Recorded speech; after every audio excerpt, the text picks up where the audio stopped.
নেত্রী ডাক দিয়েছিলেন 21শে জুলাইয়ের মঞ্চ থেকে, তো সেখানে দেখা গেল চূড়ান্ত অব্যবস্থা, মানে প্রথমের দিকে ভাষা আন্দোলনের নামে কোনো ব্যানার এসে পৌঁছালো না। তাহলে কি নেত্রীর কথাকে অমান্য, নাকি দলীয় সংকট গোঘাট তৃণমূল কংগ্রেসের? দেখুন, এটা সময়ের জন্য, বৃষ্টির জন্য কাজটা, কিন্তু প্রশ্ন হচ্ছে 21শে জুলাইয়ের ডাক, আজকে 27শে জুলাই, তারপরও কেন ব্যানার এসে পৌঁছালো? নাকি এটা শুধুমাত্র রাজনৈতিক কোনো স্টান্ট? না, সব ঠিক আছে, ব্যানার সবই ঠিক আছে, ভালো সুন্দরভাবে আমাদের বহু মানুষজন এসেছেন এবং দেখুন ব্যানার লাগানো আছে, সুন্দরভাবে প্রোগ্রাম হয়েছে, কোনো রকম কোনো অসুবিধা। অনেক তৃণমূল নেতৃত্ব বলছেন যে ব্যানার এসে পৌঁছালো না, কি প্রোগ্রাম হচ্ছে তারা বুঝতেই পারছে না কি। সময়টা তো আমাদের 4টে থেকে শুরু হয়েছে, তাই 3টের সময় এসে কখনো ব্যানার পাওয়া যায় না, ঠিক সময় লাগিয়ে দিয়েছে। বাড়ি তৈরি করবেন? ভাবছেন বাড়ি তৈরির সমস্ত সরঞ্জাম কোথায় পাবেন? চিন্তার কোনো কারণ নেই। সমস্ত চিন্তার অবসান ঘটাতে আপনাদের হাতের কাছেই আছে শৌর্য মার্বেল অ্যান্ড টাইলস। বাড়ি তৈরির সমস্ত সরঞ্জাম, ইট, বালি, স্টোন চিপ, সিমেন্ট, রড থেকে শুরু করে সমস্ত কিছুই পেয়ে যাবেন শৌর্য মার্বেল অ্যান্ড টাইলসে। শুধু তাই নয়, বাড়ি তৈরি করলেন, বাড়িতে পাথর বসাবেন, টাইলস লাগাবেন, বেসিন লাগাবেন, তাও পাবেন শৌর্য মার্বেল অ্যান্ড টাইলসে। Marble, granite, tiles, sanitary, bath fittings দ্রব্যর একমাত্র বিশ্বস্ত প্রতিষ্ঠান। আমাদের ঠিকানা হলো ভগবতী বালিকা বিদ্যালয়ের পাশে। আমাদের দ্বিতীয় কাউন্টারটি হলো গোঘাট 1 বিডিও অফিসের গেটের সম্মুখে। বিশদে জানতে কল করুন 9064236218 এ। প্রোপাইটার রাজা বিশ্বাস, গোঘাট, বকুলতলা, হুগলি। ভাষা আন্দোলনের কর্মসূচিতে ব্যানারহীনতা, গোঘাট তৃণমূলের গাফিলতিতে ক্ষোভ, প্রশ্নের ছলে অস্বস্তিতে জেলা নেতৃত্ব। ভাষা আন্দোলনের ডাক দিয়েছিলেন তৃণমূল সুপ্রিমো মমতা বন্দ্যোপাধ্যায়। বাংলা ভাষা ও বাঙালি সংস্কৃতিকে অবমাননা করা চলবে না, এই স্পষ্ট বার্তা নিয়ে 27শে জুলাই থেকে প্রতি শনিবার এবং রবিবার কর্মসূচি পালনের নির্দেশ ছিল। কিন্তু সেই কর্মসূচি গোঘাট 1 নম্বর ব্লক তৃণমূল কংগ্রেসের উদ্যোগে শুরু হতেই চূড়ান্ত গাফিলতি প্রকাশ্যে এলো। ভাষা আন্দোলনের মঞ্চে নেই কোনো ব্যানার, নেই স্লোগান, নেই কোনো চিহ্ন যে এটা আসলে তৃণমূলের ডাক।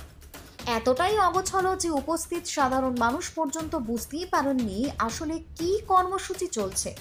মাঠে মাঠে কানাঘুষো ছড়িয়ে পড়তেই তড়িঘড়ি ব্যানার আনা হয়, কিন্তু ততক্ষণে অস্বস্তির ঘনঘটা ছড়িয়ে পড়েছে তৃণমূল মহলে। দলীয় কর্মীরাই বলছেন, দিদির নির্দেশ এত স্পষ্ট ছিল, তবুও ব্লক নেতৃত্ব এত গাফিলতি করলো কিভাবে? নাকি আন্দোলনের আবেগকে গুরুত্বই দেওয়া হয়নি? এখন প্রশ্নের ঝড়, মমতার নির্দেশ অমান্য করে কার স্বার্থ সিদ্ধি হচ্ছে? যে আন্দোলন বাঙালি জাতীয়তাবাদের প্রশ্ন ছুঁয়ে যাচ্ছে, সেখানেও এমন গাফিলতি কি ইচ্ছে করে? ব্যানার ছাড়া আন্দোলন মানে কি শুধুমাত্র লোক দেখানো রাজনৈতিক স্ট্যান্ড? জেলা নেতৃত্বের একাংশ চরম অস্বস্তিতে। দলের ভেতরেই ক্ষোভের সুর স্পষ্ট। ব্লক সভাপতির বালখিল্যতা দলের ভাবমূর্তিকে কালিমা লিপ্ত করেছে। বিরোধীরা ইতিমধ্যেই আক্রমণ শানাতে শুরু করেছে। যেখানে ভাষা রক্ষার লড়াই, সেখানে তৃণমূলের নেতারা ভাষাহীন, ব্যানারহীন। এই ঘটনায় স্পষ্ট গোঘাট 1 নম্বর তৃণমূলের একাংশ কেবল দায়সারাভাবে কর্মসূচি পালন করেছে। এখন দেখার বিষয়, এই গাফিলতিতে জেলা বা রাজ্য নেতৃত্ব কোনো কঠোর ব্যবস্থা নেবে, নাকি সবকিছু আবারও চেপেই যাবে। Bureau report, target Bangla news. তারা করেছে, বিশেষত আমরা আসামের কথা দেখেছি। সেই আসামেতে আমরা দেখেছি কিভাবে বাঙালি খেদাও তারা আন্দোলন করেছে। তাই আপনাদের ভাবতে হবে আমরা কতটা এই দেশে নিরাপদ। তার জন্য আপনাদের কাছে সচেতন করার জন্য আজকে আমরা এসেছি।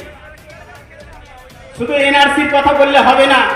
আমরা আজকে দেখেছি বিহারে ভোটার লিস্ট সংশোধন হচ্ছে, সেই নরেন্দ্র মোদী, অমিত শাহ, বিজেপি সরকার চাইছে বন্ধ করে দিতে। প্রতিবাদ করবেন না যে বাংলা ভাষার উপরে আক্রমণ, বাঙালিদের উপরে আক্রমণ। আজকে মমতা ব্যানার্জি যখন আজ জগন্নাথ দেবের মন্দির প্রতিষ্ঠিত করে আজকে দীঘায় যখন আপনাদের একটা বাঙালির এবং বাংলা যে আবেগকে ধায়, তখন সেই বাংলার উপরে আজকে বিজেপি আঘাত আনতে চাইছে। ওরা মুসলমানদের কাছে যে বলে আমরা মুসলমান দরদি, আবার হিন্দুদের ভোটের সময় যে বলে আমরা হিন্দু দরদি, আসলে ওরা বাংলা বিরোধী। এটা মাথায় রাখতে হবে। আজ থেকে আমাদের গোঘাটের আন্দোলন সংগঠিত করে যে আমাদের বিরুদ্ধে, আমরা বিজেপির বিরুদ্ধে লড়াই চালিয়ে যাব। আজ বিজেপি হলো বাংলা বিরোধী। এই বাংলার বিরুদ্ধে যারা কথা বলবে আমরা মাথা উঁচু করে এই বিজেপি এবং সিপিএম এর বিরুদ্ধে লড়াই চালিয়ে যাব। তার কারণ আমরা বাংলা ভাষায় কথা বলি। দেখুন, বাংলার মুখ্যমন্ত্রী মমতা ব্যানার্জির নির্দেশে আমরা আজকে 27 তারিখ নানুর দিবস, এই দিবসকে সামনে রেখেই আমরা আমাদের যে বর্তমান ভারতবর্ষের রাজনীতিতে চলছে যে বাংলায় কথা বলার অপরাধে যে কোনো রাজ্যে শুধু বাঙালিদের ওপরও অত্যাচার করা হচ্ছে। আপনারা দেখেছেন উড়িষ্যা, আপনারা দেখেছেন আসাম, আপনারা দেখেছেন মহারাষ্ট্র, আপনারা দেখেছেন বিহার, আপনারা দেখেছেন দিল্লি। এই যে সমস্ত রাজ্যগুলো শুধু বাংলায় কথা বলার অপরাধে, এটা কোনো অপরাধ হতে পারে না। আমার যে ভাষা, আমার যে মাতৃভাষা, সেই ভাষায় আমি কথা বলবো। আমি হিন্দি বলতে পারলেও আমি বাংলা ভাষাকে আগিয়ে রাখবো। এটাই হচ্ছে আমাদের অধিকার। ভারতবর্ষের গণতান্ত্রিক পদ্ধতিতে এটা হচ্ছে অধিকার। এই অধিকারটাকে ফলাতে গিয়ে, এই অধিকারটাকে রক্ষা করতে গিয়ে বাংলায় কথা বলার অপরাধে বাঙালিদেরকে আজকে মার্ডার করা হচ্ছে, হেনস্থা করা হচ্ছে। ট্রেনের মধ্যে থেকে তাকে ঘাট ধরে নামিয়ে দেওয়া হচ্ছে। কোনো রেস্টুরেন্টে গেলে তাকে খেতে দেওয়া হচ্ছে না, তার গায়ে খাবার মাখিয়ে দেওয়া হচ্ছে। এই যে হিন্দি ভাষী হিন্দু বলাইদের এই যে দাদাগিরি, এই দাদাগিরি কিন্তু আমরা কাটাতে হবে। আমাদেরকে সেই প্রতিবাদ যে প্রত্যেকটা বাঙালি মা, বোন, দাদা, দিদি সবাইকে ঐক্যবদ্ধ হয়ে ভারতবর্ষের যে কোনো রাজ্যে যদি বাঙালির ওপর অত্যাচার হয় আমরা এক হয়ে দাঁড়িয়ে তার বিরোধিতা করব, প্রতিবাদ করব। দরকার হলে আমরা মমতা ব্যানার্জির নির্দেশ, অভিষেক ব্যানার্জির নির্দেশে দিল্লি অবধি গিয়ে প্রধানমন্ত্রীর ওই চেয়ার ধরে আমরা নাড়িয়ে দিয়ে আসার ক্ষমতা বাঙালির আছে। তাই আমরা বাঙালির সমস্ত মানুষকে সংগঠিত করছি। আমাদের ভাষা আন্দোলন, যা ভাষা আন্দোলন মমতা ব্যানার্জি ডাক দিয়েছেন, যে আজকে কেন্দ্রের বিজেপি সরকার এবং নরেন্দ্র মোদী এই বিজেপি এরা চাইছে বাংলা ভাষা প্রতি আক্রমণ। বাংলা ভাষা যেখানে বাঙালি যাচ্ছেন পরিযায়ী শ্রমিক যারা আমাদের বাংলা থেকে বিভিন্ন রাজ্যে, তা কয়েক হাজার মানুষ, সেই মানুষগুলোর উপরে বাংলা ভাষায় কথা বললে এই বিজেপি শাসিত রাজ্যগুলি যেখানে বিজেপি আছে পরিচালনা করছে সরকারে, সেখানে তারা বাংলা ভাষার উপরে এবং বাঙালির উপরে আক্রমণ করছেন। কিন্তু দেখুন আজকে সেই জায়গায় ভিন্ন রাজ্য থেকে বাংলাতেও কয়েক লক্ষ হিন্দিভাষী মানুষ আছে, তো তারা এখানে নাগরিকত্ব সম্মান দিয়ে এই বাংলায় কিন্তু তারা বসবাস করছে, তাদের সন্তান সম্প্রতি জন্মগ্রহণ করছে।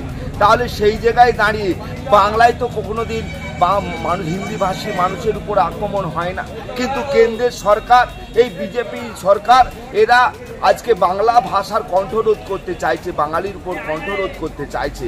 তাই আমাদের প্রতিবাদ আজকে নেত্রীর নির্দেশে আজকে 27 জুলাই যেমন আজকে নানুর দিবস, তার সাথে সাথে ভাষা আন্দোলনের প্রথম অধ্যায় আমাদের শুরু হয়েছে। আমাদের লাগাতার আন্দোলন চলবে, কারণ স্বাধীনতা আন্দোলনে এই বাংলা থেকেই স্বাধীনতা আন্দোলনে পথ দেখিয়েছিলেন বিনয় বাদল দীনেশ, মাস্টার দাস সূর্য সেন, মাতঙ্গিনী হাজরা, আমাদের ক্ষুদিরাম বসু থেকে শুরু করে এই বাংলায় জন্মগ্রহণ করেছেন শ্রী শ্রী ঠাকুর রামকৃষ্ণদেব, সারদা দেবী, এই বাংলায় জন্মগ্রহণ করেছেন রাজা রামমোহন রায়, রবীন্দ্রনাথ ঠাকুর।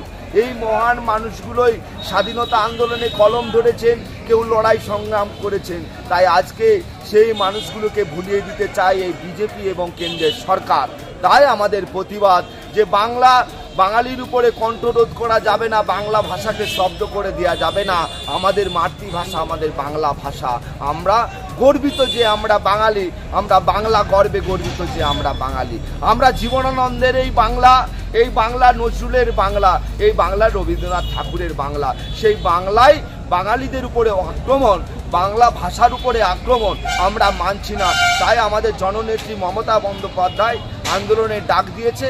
তাই আজকে আমরা গোঘাট 1 নম্বর ব্লক তৃণমূল কংগ্রেসের পক্ষ থেকে আমাদের আজকে সেই বাংলা ভাষার উপরে আক্রমণের প্রতিবাদে আমরা বিজেপির বিরুদ্ধে জানালাম এবং বহু মানুষকে সংগঠিত করে আমরা আন্দোলন শুরু করলাম। নেত্রী ডাক দিয়েছিলেন 21শে জুলাইয়ের মঞ্চ থেকে, তো সেখানে দেখা গেল চূড়ান্ত অব্যবস্থা, মানে প্রথমের দিকে ভাষা আন্দোলনের নামে কোনো ব্যানার এসে পৌঁছালো না। তাহলে কি নেত্রীর কথাকে অমান্য, নাকি দলীয় সংকট গোঘাট তৃণমূল কংগ্রেসে? দেখুন এটা সময়ের জন্য, বৃষ্টির জন্য কাজটা, কিন্তু প্রশ্ন হচ্ছে 21শে জুলাইয়ের ডাক, আজকে 27শে জুলাই, তারপরও কেন ব্যানার এসে পৌঁছানো নাকি এটা শুধুমাত্র রাজনৈতিক কোনো স্টান্ট? না, সব ঠিক আছে, ব্যানার সবই ঠিক আছে, ভালো সুন্দরভাবে আমাদের বহু মানুষজন এসেছেন এবং দেখুন ব্যানার লাগানো আছে, সুন্দরভাবেই প্রোগ্রাম হয়েছে, কোনো রকম কোনো অসুবিধা। অনেক তৃণমূল নেতৃত্ব বলছেন যে ব্যানার এসে পৌঁছালো না, কি প্রোগ্রাম হচ্ছে তারা বুঝতেই পারছে না কি সময়টা তো আমাদের 4টে থেকে শুরু হয়েছে, তাই 3টের সময় এসে কখনো ব্যানার পাওয়া যায় না, ঠিক সময় লাগিয়ে দিয়েছে।